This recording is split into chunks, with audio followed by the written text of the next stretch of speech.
Do you feel frustrated because you still haven't awakened yet? That is something I hear quite commonly. And in my view, there are many different reasons for why we might feel that way.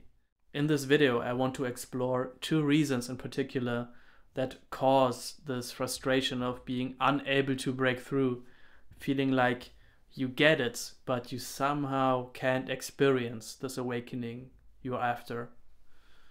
So the first reason for why people feel as if they can't awaken is because they don't really know what to look for in the first place. Of course, when we use the word awakening, we can mean many different things with that, right? I mean, somebody could talk about just incredible mystical experiences or some grand feeling of energy that flows through the body and somehow transforms you. If something like that happens, there's of course nothing wrong with that. You can just take it for what it is, enjoy it, learn from it. But when I'm using the word awakening, I'm talking about something very particular. When I use the word awakening, I'm speaking about a sudden realization of something that then gets gradually cultivated. But the sudden realization is really the beginning of the path, so to say. That is really the awakening we should be after, if we are after anything in that regard.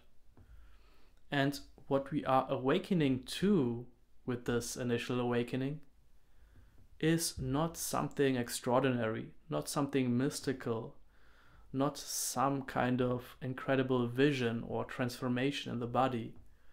It's so much more simple than that. What I'm talking about is awakening to what you really are, to this formless presence, this awakeness, which takes the shape and the form of this very experience. It is not something that is transcendent and far away, but it's also not something where you have to go very deep into your experience to find it. No, this presence is right here, seemingly on the surface. It is this beingness, this aliveness, which is taking the shape of everything you are perceiving right now. And we are simply awakening to that. And a lot of times people actually do glimpse that, but they overlook this. They don't realize how amazing this discovery really is.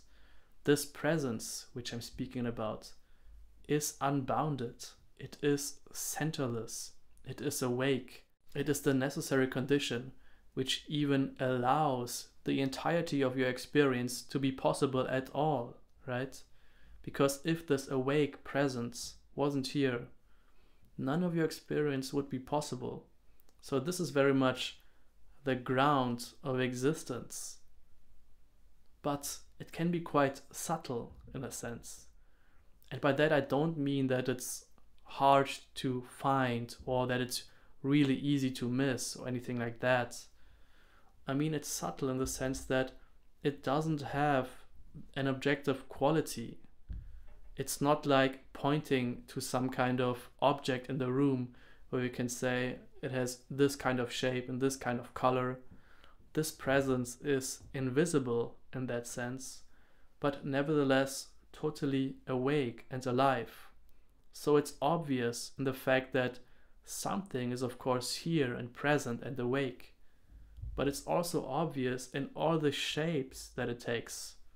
So whatever it is you are looking at right now, that is this formless presence just taking a particular kind of shape. So we are awakening to that. This is really quite easy to do.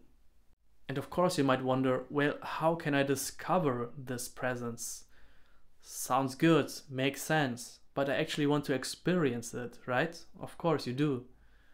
And that gets me to the second reason for why we can struggle to awaken, so to say.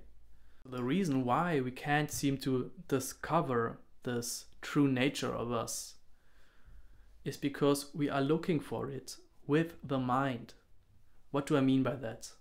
By the mind, I mean the ability to seemingly direct our attention at something, to have thoughts about it, to objectify it in a sense. And of course, that's good and important and necessary for the functioning of the human being. But that function of the mind to seemingly go out and direct our attention at something is not what's needed to discover our true nature, to discover this presence which we really are. So if we want to discover this presence, we will not be able to do it with this functioning of the mind. Only presence can discover presence.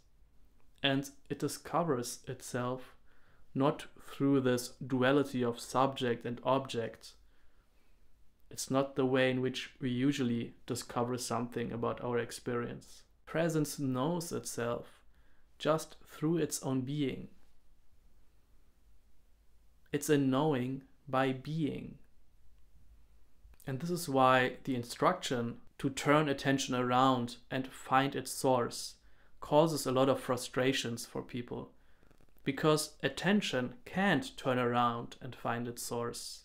But presence itself does have this ability to seemingly look back and recognize itself for what it is. So when presence recognizes itself, it is not that usual dualistic kind of recognition where we seemingly as a subject recognize something that is out there in our field of experience. We have to be open to the possibility that there is another kind of knowing and recognition. And that is the knowing of presence itself. Presence itself has this knowing ability, so to say. It is knowing itself, a combination of being and knowing, so to say. And this knowing of presence, when it knows itself, is not conceptual. It is not reliant on thought. It is simply a knowing by being. By being this presence, you know yourself as this presence. I recently did a video, which I will link right here, where I explore these instructions to discover your true nature in more detail. So if you actually want to hear the guided instructions for the recognition of true nature, best to just check out that.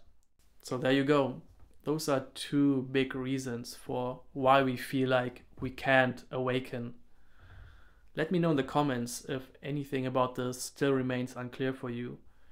And you can also contact me through the links in the description if you're more interested in a one-on-one exchange where you can explore these ideas more in depth together. Thank you for watching, and I will see you right here next time.